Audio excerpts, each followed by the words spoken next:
What is going on, guys? RangoVidsMango12 here, and wow, it has been a while since we've reviewed these Ultimate Spider-Man comics. When we first started reviewing this Ultimate Spider-Man series, we were pushing through the issues so fast. I think we got up to issue 40 in a matter of weeks. But recently, I did go back to university again, and all of my university work has just kind of been piled up, and I've been having to do that, and that is why there has hardly been any videos recently, especially with these Ultimate Spider-Man reviews. My work actually has to be handed in this week and next week, so as we come closer to Christmas, I will have more time, so we will get these Ultimate Spider-Man reviews going again. But until then, I might as well jog your memories on what happened in the previous issue, and it pretty much consisted of Kingpin returning, J. Jonah Jameson actually thinking about his decision to hate Spider-Man, and a bunch of other crazy stuff. But we're actually going to see J. Jonah Jameson make a pretty big decision in this comic, or at least a big decision for him anyway. So without further ado, you guys have waited long enough, let's dive right on into it.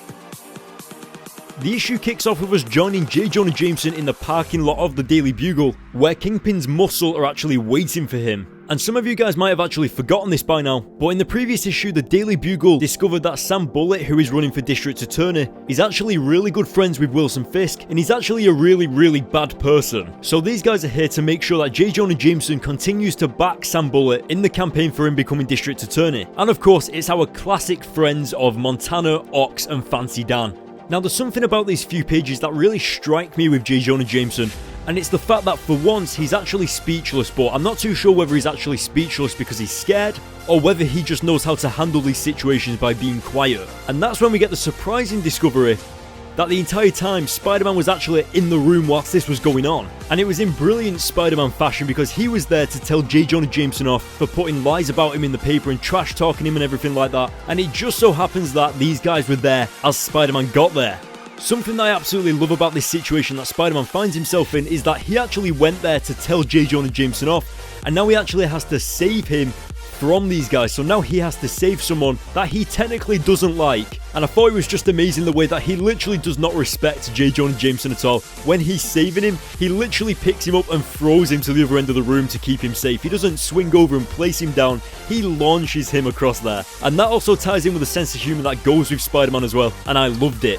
I don't know what it is about these guys, but whenever you see Ox, Fancy Dan, and Montana, you instantly know that these guys are going to be brilliant on page, and it's going to be a lot of fun to see Spider-Man beat them up, especially because these guys in the comic absolutely hate running into Spider-Man. Like, literally, ever since the series started, Spider-Man, Ox, Fancy Dan, and Montana keep running into each other. I think this is like the third or fourth encounter with these guys where Spider-Man has just randomly run into them. It's almost like you keep seeing the same person in the middle of the street and you just don't like seeing them.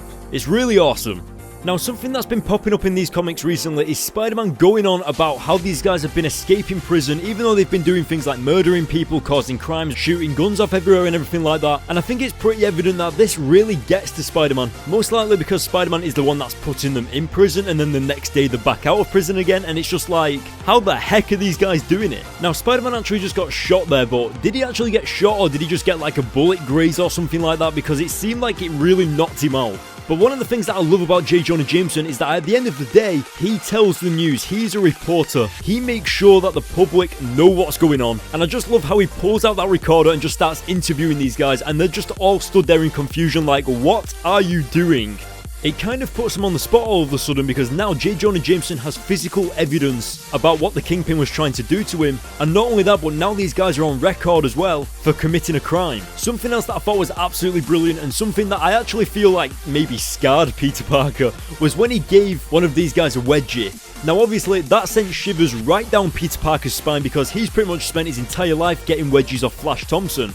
So the fact that he actually had to do one himself was not the best thing for him. Eventually, when Ox, Fancy Dan, and Montana got taken down, it almost felt like J. Jonah Jameson and Spider-Man were kind of having a little bit of a moment, you know, like where they were seeing eye to eye, they understood each other, and they were going to have kind of like a personal talk like, dude, why are you talking trash about me in the newspaper and everything? But then J. Jonah Jameson just turns it back into an interview again and actually starts being a little bit harsh in my opinion, especially because Spider-Man potentially just saved J. Jonah Jameson's life, and the only thing he can say to him is, why do you wear a mask? And he just starts interviewing him, and it just doesn't seem that nice. He's not very appreciative of that. But then we flick the page over, going back to Peter Parker, and this is actually the first time we've seen Peter Parker in the comic without him in his Spider-Man costume. And once he returns home, J. Jonah Jameson is actually sat on his doorstep waiting for him. And it made me laugh how Aunt May stood at the window looking out at Peter, and it kind of makes me think, wait, did Aunt May know that J. Jonah Jameson has been sat on the doorstep the entire time and she didn't invite him in?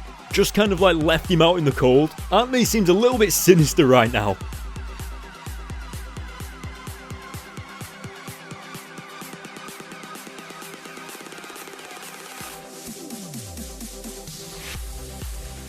We learn about his past and what he's had to go through with his son dying as an astronaut, and pretty much the whole reason as to why he doesn't like Spider-Man being a hero. And it's because he believes that Spider-Man doesn't deserve the name of a hero. But as J. Jonah Jameson said, today's been an eye-opener in this comic. He's had a little bit of an epiphany and he's kind of just like, do you know what, this is affecting my work lifestyle and I need to sort this out. So he gives Peter his job back and they pretty much become best buds. And I think it's awesome just how supportive J. Jonah Jameson is, or at least seems to be, about Peter Parker right now. And as you'll see in the future of the Ultimate Spider-Man comics, J. Jonah Jameson is an awesome character, and I can't wait for you guys to see it. So as it stands right now, J. Jonah Jameson is a little bit more accepting of Spider-Man and him being a hero. And I think with this interaction between Spider-Man and Kingpin right here, it really does show that Spider-Man kind of has a little bit of an easier life. He's ready to take on Kingpin head to head and really take him down. And I think it's just incredible how Kingpin is going really sinister, you know, like, I'm going to find out where you live, I'm going to kill you and all of this. And then Spider-Man just turns it into a massive joke and you see Kingpin's face just kind of drop like, are you serious? And you can really tell that this is more of a civil situation right now, a civil interaction, because there's no fighting, it's just sitting down at a table and speaking. Almost like they're laying down the ground rules for what's going to come. But until then guys, that is the end of this issue, so what did you think? Let me know in the comment section below. I'm going to give this issue an 8 out of 10. We've got that development from J. Jonah Jameson, his past being revealed, his son being killed as an astronaut, and the true reason that he doesn't like Spider-Man. Also him being understanding of Peter Parker and just how he reacted during that fight with the interview and pulling out the recorder. That was awesome. And of course the jokes coming from Spider-Man, that never gets old. But what did you guys think? Let me know in the comments below. And whilst you're doing that, why don't you go to the links in the description to follow me on Twitter and Facebook to hear all the latest in comic book news and updates. I also do a little bit of voting on Twitter to see which videos you want next. So right now I've actually just tweeted whether you want Spider-Gwen, Secret Wars, or all new, all different Avengers video going up next. So if you follow me on Twitter, then you can actually like kind of tell me which videos you want the most and I'll kind of work around it that way. But yeah, now if you want more, then hit the subscribe button, hit the like button on this video, and I will see you all next time.